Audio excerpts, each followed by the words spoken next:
to another edition of the Capital School District's Blue and White Table Talk. Today's discussion is entitled Evolving into the Heartbeat. The Capital School District is the heartbeat of the First State, and we set the rhythm for others to follow. Today's guests are Jordan Davis, a sophomore at Dover High School. Jordan, how are you? I'm wonderful. Thank you for having me, Dr. Kate. Absolutely. And of course, our partner and a great supporter, Mr. Charles Madden of Delaware's Prosperity Partnership. How are you, Charles? I'm well, Dr. Kate. Thanks for having me. Absolutely. And what would a conversation about education be without a parent at the table? And so we have Miss Cassandra Davis, Jordan's mom, with us. Miss Davis, thank you so much for joining us. Thank you. Thank you for having me as well, Dr. Kate. Absolutely. We had a great conversation in our first segment about 21st century skills in strong schools. We want to continue that and talk about innovation and creativity. And so, what has your experience been as a student in the Capital School District, Jordan, and how is it reflecting of evolving into the heartbeat of the First State? Well, I first started at North Dover Elementary School. When I was younger, like in elementary school, I really didn't value it as much. But as I went through, the middle schools and and now I'm at Dover High, it really speaks a lot. I'm proud to say that I'm a senator at Capital School District, and I'm just enjoying my time here now because I have these opportunities and the freedom to express myself. Yeah, you've been involved in our strategic planning process, you and a few other students, and I want to commend you for coming out to lend your voice to that work. You've also been very actively involved in the band. You are a huge student advocate. You're part of the Superintendent Student Advisory Council, in addition to getting accepted into the National League of Innovative Students. What are you expecting to gain from those experiences, and what have those experiences been for you as we continue to evolve into the heartbeat? Well, in terms of being accepted in the League of Innovative Students, I hope to get something out of that that'll help benefit the Capital School District community as a whole. And my whole purpose the reason I would like to be there is to learn something that could help us on a smaller scale. Even though it's a nationwide program, there's still benefits that I can learn from being there. And in terms of being in the Capital School District, in terms of your Superintendent Advisory Council, the strategic planning meetings and the band, it just gives me those different experiences of what teachers, administrators, and what students think as a whole, and yes. Thank you. Education is about your experience, and oftentimes we as adults, we forget to engage the very people that we're developing these programs for. And so, Mom, we talk about being the heartbeat, and we can look at that from different perspectives. We can think about that as being a caring organization. We can think about that as an organization that sort of sets the precedence for others. What does that mean to you, and what are the kinds of experiences you're looking for your children? So definitely with Capital being the heartbeat, it sets the standards for others to follow.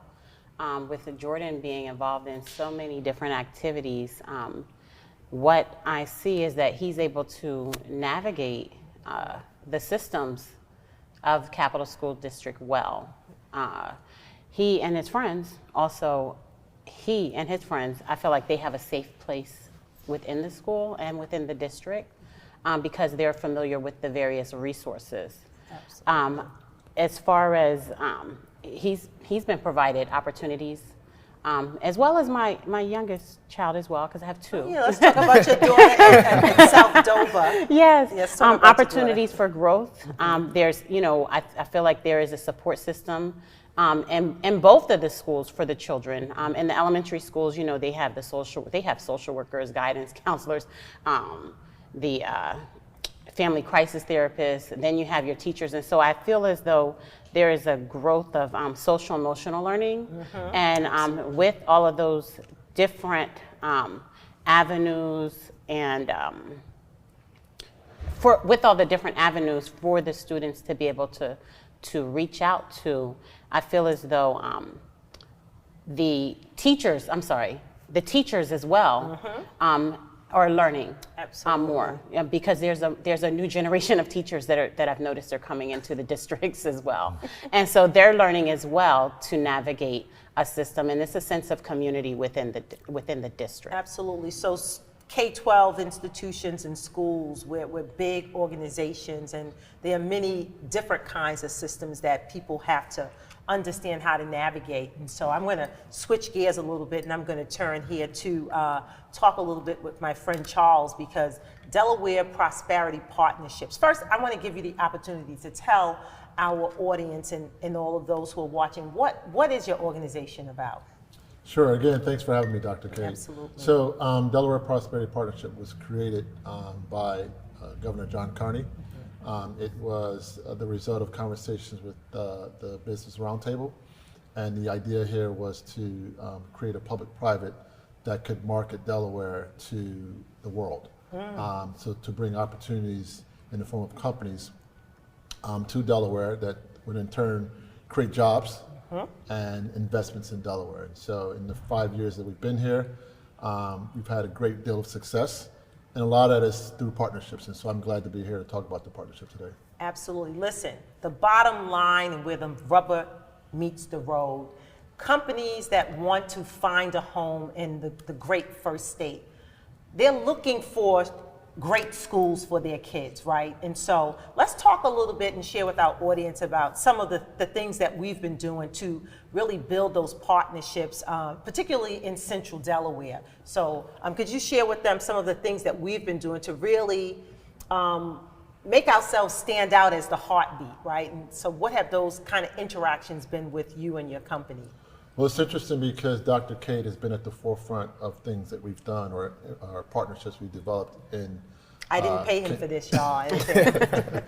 in central Delaware. And there are a number of other partners who have been a part of these conversations, but more specifically with the Capital School District and some of the earlier meetings we've had was around manufacturing. So I personally came to Delaware almost 30 years ago and didn't realize how much of a manufacturing DNA existed in Dover in particular.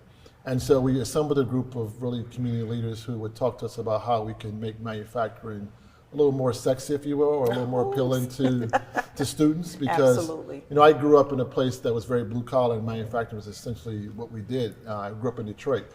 And so manufacturing today is very different Absolutely. than manufacturing of old. And so in fact, we were working with a company, Delmarva Corrugated, who is a huge investment in Dover, and it's a manufacturing facility that if you go in, you would not think it's a manufacturing facility by the way it looks and the technology that exists there. So we were trying to highlight, you know, what manufacturing looks like today. I think many people would probably be afraid of what manufacturing looked like before. Yeah. And so just highlighting what it looks like today and the opportunities that exist within manufacturing. You know, I was saying to my staff, you know, we have P&G right across the street from the district office, and I finally got an opportunity to get in there, and I said to people, there are robots in there, right? And so logistical pieces and how manufacturing looks is absolutely different. So I think about how you are in the forefront of connecting the dots, whether it's with the Greater Kent Committee or industry leaders like Linda Parsky and Shelley Checkett, different people, our Secretary for the Department of Labor, Code Differently, Stephanie, you're in the forefront of connecting the school district to those resources so that not only do we get programs for our students, but we've been able to really start to set the groundwork for opportunities for our parents. And so, you know, I think that that's exciting, you know. So, you know, you wouldn't think that a company that does what your company does would be that heavily involved in schools, but we understand that it is important because every kid is not going to go to college. Yeah, and, you know, it's interesting because I came up in a generation where you were sort of told to go to college, and that was the only avenue most you had to get, you know, to be successful. And I'm fortunate to be able to go around the state and really around the country talking to people about what it takes and what companies are looking for. And certainly, you know, you have to have a skill set, but it's not always a skill set that you would find at a four-year institution. So part of this is to be able to get access to training programs that prepare you for a skill that you can build on, and they call it like stackables, so you can have one skill and then you stack on the other skill. And then there are opportunities for people to earn a good living doing so, right, and not get in a great deal of debt. So I'm not suggesting that people shouldn't go to college, but college, as we know, is not for everybody. Yeah, there are opportunities outside of that. Absolutely. We have to have options for kids and people. So as we begin to think about wrapping this up, I'm going to do sort of like a pop-up where I'm going to ask each of you to tell me what do you want to see, one thing you want to see as we evolve as the heartbeat of the first state. And I'm going to ask you from a mom's perspective, what would you like to see as the Capital School District continues to evolve as the heartbeat of the first state? From a mom's perspective, because my children are in the schools during the day longer than what they're probably at home having conversation with me, I'd like them to have a safe place when they're away from me. A place where they can actually, if they have an issue, where they can actually speak to an individual and feel comfortable doing that. Also, I'd like to see them be able to, like I said, or I think I said earlier, navigate whatever systems they need to in the school and outside of the school. When I let this young man and the young lady go, I want them to be prepared to be able to Soar, be soar. independent, That's be the word, successful. to be successful. Absolutely. Now I'm going to shift over to you so I can give Jordan the last say as the student. What do you see from your perspective in terms of business, school, partnerships? What does that mean? What does it look like in terms of evolving into the heartbeat? Yes, I think it's being open to new and different ways of operating, and not necessarily holding on to traditional mindsets around how we prepare students for opportunities. And I think the bigger thing that we see more so than sort of what I call the technical skills that are necessary, it's really how people function in a workplace, right? And so I think where we have opportunities for our students is to start to expose them into workplace, and also how they can sort of navigate workplace issues and conflict resolution, and just how to be great entrepreneurs within a facility. Absolutely. Like teachable moments. Absolutely. So the last question is for you, Jordan. From your experience as a high school student, what are the pressing issues that school districts are facing post-COVID? That could be a pretty lengthy list. I would say, but right now, the ones that I see are keeping students engaged in their classes. So frequently I see kids, roaming the hallways, or they'll sleep in class because they don't feel as engaged. Before COVID, I was in 7th grade. It wasn't, kids were still, involved, focused in class. But since then, it just feels like, I don't really care anymore. I'm going to do whatever I want to do, and that's that. No one can tell me otherwise. So I would say right now, it's keeping students engaged in the classroom and trying to help them find other opportunities in the future in the real world. I want to thank you, Jordan, for coming today and having this very important conversation with us. And Mom, your support of your son and the district is just invaluable. And certainly, Charles, we've got so much to do in terms of really forging those relationships with the business community so we can create those pipelines for our students and for parents. And so I just want to thank you guys for coming and having this discussion with me.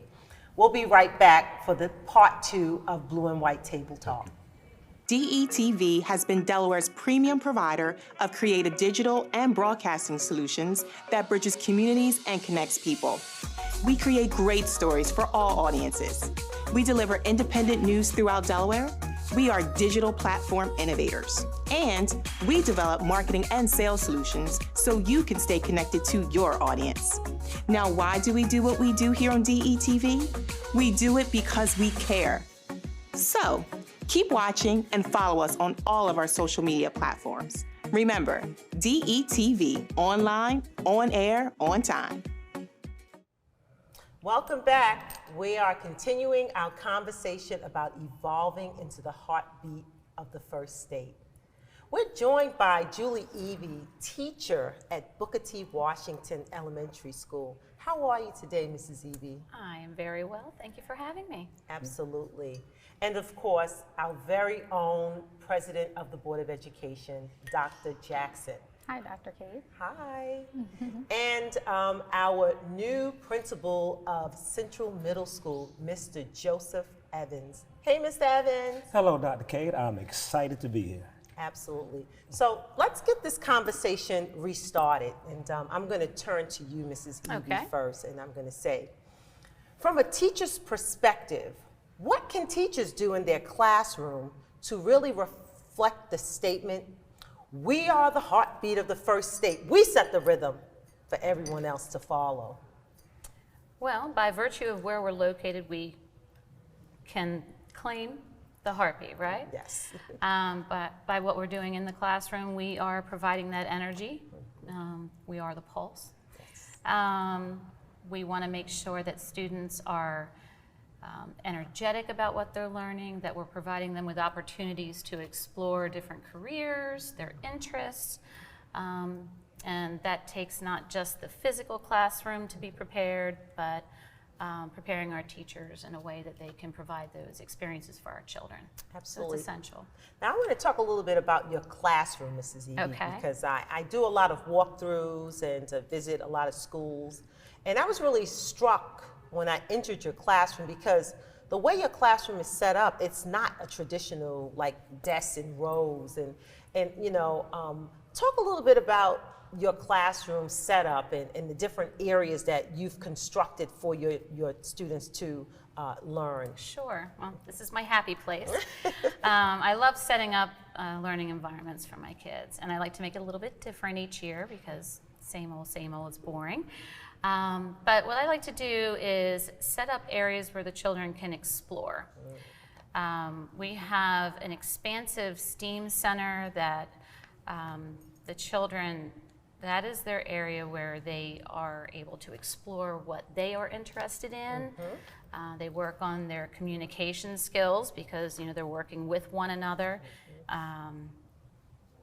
They, like I said, they're problem solvers. They're working on their leadership skills. Also, I like to provide areas where they can have a quiet space to read. We have our lanai on Leadership Lake. Oh, I like it. Have to play with some alliteration there. And we are a Leader in Me school over at Booker T. And so the lanai on Leadership Lake, as Part of pulling that. that all in there. Yes. Like you said, I don't have rows in my classroom. The classroom is designed to encourage the children to work together. Yeah. When I visit your classroom, it sort of puts me in the mindset of Montessori, and it doesn't really. I don't see kids really in boxes, right? And children and what you described are really constructing learning at their own pace based on their own intellectual curiosity. Absolutely. And that's what I see the most. And then you have hands-on things. You have opportunities for kids that are like vocal, like speakers. You have opportunities for kids that are hands-on. And I think that's the thing that really stands out. And tell them about the area that your husband built in the classroom. Which one? Exactly. Well, he knew how important it was. One year I was really trying to get the kids comfortable with public speaking. So he built them a lectern. And so that got the kids a-talking. They're like, well, if he can build this, what else could he build for us? He actually created a huge component of our STEAM center. It's on wheels. It's pegboards all around the side. So they sort of come up with the idea of what they want that to be used for each year. He also built us a stage around our new smart board, and the kids have been doing read-alouds and readers' theater. Readers' theater for the stage, right? You got it. So poor Brad, my husband, he already has a list that he's not really aware of yet. But Brad, get to your list. That's right. But he's the best teacher husband ever. But I think what's essential with my classroom is that students are in charge of their learning. See. They need to set goals, not because I want them to, but they set long-term goals, they set the short-term goal, and we discuss the steps, what they need to do to get to where they want to be. Some of them have already decided, I'm going to be an astronaut. Some of them have already decided that Astronaut, not they're very specific. absolutely. But I feel as though my role is not as the typical teacher in the classroom. I like to call myself an educational concierge. Oh, I like it. I like to it. provide them with what they need to keep growing. I always say, you know, I love you to my kids, but what that involves is I will do anything for you, whether you're right here in my room or outside of the room, but I'm going to help you get to where you would like to be in life. Absolutely. So I feel like my heart fluttering, you know, as you're speaking, and you know, and as I think about the heartbeat and the pulse, the care, the ethos of care that you express, but more importantly, the precedents that your classroom establishes. And you know, Miss Evie was Teacher of the Year for 2020-22, and she teaches our gifted children, but it's my belief that what happens in Miss Evie's classroom should happen in every classroom, in every school in Capital School District. And so I completely agree with you, and just so you know, my students feel the same way. absolutely. They do. They And have they actually expressed said it. that. Yeah, Hi, very kids. vocal, her kids. So I think I'm going to shift over to you, Dr. Jackson, because you know you've been involved in a lot of work around community organizing, issues around social justice and leadership to bring about the narrowing of the divide, right, inequities. And in your role as board president of the Capital School District, you know, what is your role in supporting administrators and students and staff and parents in our efforts to evolve as the heartbeat of the first state? Yeah, Dr. Kate, I think that we're in a critical time right now. And, you know, coming off, you know, the ends of the pandemic right now, we have additional challenges. But I also think the pandemic brought some opportunities, right? And so it increased our ability to be able to teach our kids virtually. So the technology component has increased. I think as a board member and, you know, president of the board, I think it's important that the board continues to seek training and professional development opportunities. You know, recently we attended a school board training. We have some more training coming up.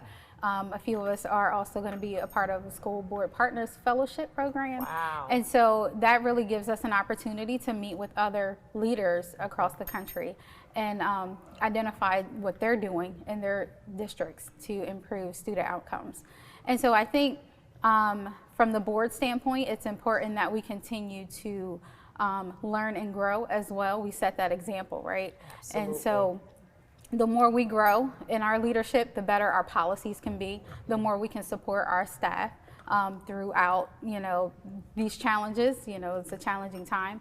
And so I think when you think about the heartbeat of, you know, of our state, and we call ourselves the heartbeat, I think what's important is to ensure that we have a healthy heart, right? Ooh, oh, and so goodness. when you think about the heart, you know, there are so many components. And what I really love about our core values of unity through love and inclusiveness and, you know, all of those things, that all comes from the heart. Absolutely. And so when you think about it, we're setting the pulse.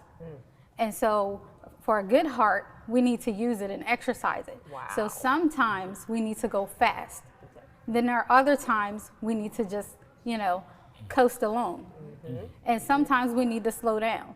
And so I think at the board level, what we are really responsible for doing is setting that policy, setting the leadership, and setting the pulse of the district in a way that, you know, our students are healthy and that we are producing healthy students that can excel in the world and be competitive in whatever it is that they decide to do. Listen, this is why I respect this woman so much. You know, she's so insightful in understanding that, you know, if you want to be the heartbeat, it starts at the top, right? And you know, our board is really establishing a precedence by having 3 board members be involved in the School Board Partnerships Fellows Program. So I'm going to shift a little over here to you, Mr. Evans, as, you know, as a leader and as an anticipated leader of our brand new, interconnected, $113 million middle school campus. You know, what do you believe it entails, and what does evolving as the heartbeat of the first state look like to you? So when you think about heartbeat, first of all, that's one of the reasons why I'm here, because the heartbeat that you display as a leader, as well as you too, Dr. Jackson, you as well, Mrs. Eby. So that's one of the reasons why I'm here. So when I think about heartbeat for our new interconnected school, I always think about our parents first. We think about safety, because for me, there is not a heartbeat unless your school is safe. So we want to make sure we ensure. We had a parent, Mrs. Davis, on not too long ago, talking about one of our first priorities is to make sure our schools are safe. Absolutely. So that's one of the things I want to ensure with our new $113 million facility. Hopefully we'll have, you know, top-notch cameras where we can make sure we keep our kids safe, make sure we also communicate to our parents, you know, through our newsletters, through our parent news. And I'm also excited, you announced just the other day about the parent liaison, having that at the center for our school, where parents are able to come in to participate in the teaching and learning and so forth. So that's parents, and also, again, number one, safety. The other thing I want to talk about is our staff members. I tell you what, one of the exciting things I heard today is one of my assistant principals sent me a text, and I believe you may have received the text too. He said, Joe, Principal Joe, 100% teachers came to school today. They showed up. Oh, that is huge. But see, that's exciting, and it's also on a Friday on a too. Friday, But that's not the first time it happened. It happened maybe 10 or more times. So our teachers are excited about coming to work. So our job is to make sure we provide all the resources that our teachers need, so they can give those resources to our students.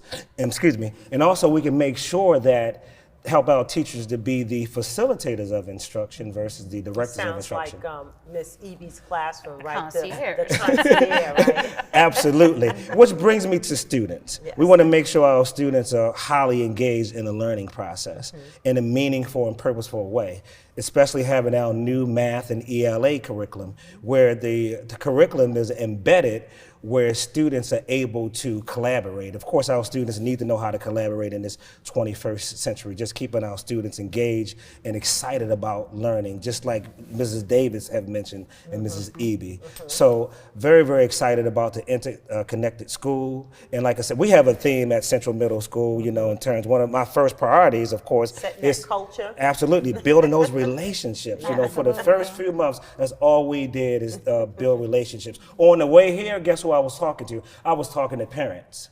Absolutely, just trying to, you know, resolve issues, trying to make sure they have a voice. And when I leave here today, guess what? I'm going to call parents. So just really setting that culture, making sure that our interconnected school is will be the best ever for the 21st century, and also, most importantly, to continue that heartbeat. Absolutely. So, you know, you guys have a theme over at Central Middle School, and coming in as a new principal in a huge transition year, because in 2023, the Capital School District will transition our entire district when we open up those new interconnected middle schools.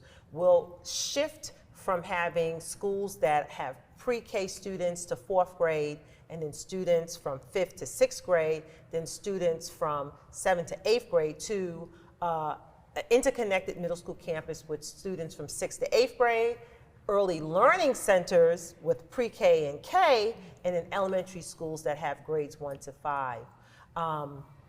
That's huge. Transition creates anxiety for people. So when we're going through this transition in leadership, you're not even a year at Central Middle School, how do you, and what are some of the things you're doing to really establish that culture, right, at the school? So when you think about culture, you also want to think about what type of culminating activities our students need. Let's think about like STEM or STEAM. So right now one of the things we're trying to do is create that master schedule that fits our whole child. So we want to make sure we embed STEAM projects. We want to make sure we partner with community partners, that is, bring in businesses to help create internships So for there's students. one thing that you guys are doing that's pretty unique. You have a theme this year. What's that theme? And then we're going to wrap up this conversation. So that theme is called We Fight, We Win, and We Never Give Up. And that means that no matter what we go through, we're fighting for better test scores. We're fighting for better communication. We're fighting for better resources. We're fighting to have better relationships. So believe it or not, I sing to my students every single day. And I sing it in the form of We Fight, We Win. And I pick certain themes and sing to them every morning. I won't do it on camera today because I'm not sure if I'm warmed up enough. Okay. But that's what we do. Unfortunately, we have run out of time. Please join us as we continue these impactful conversations. Please go to our website for more information. Visit us on our social media platforms. I want to thank our guests for just coming in today and giving us some great insight. Thank you for having us. Thank you for having having us. me. Absolutely. Absolutely. And so at this point, I'm going to say, go Senators. Bye, everybody.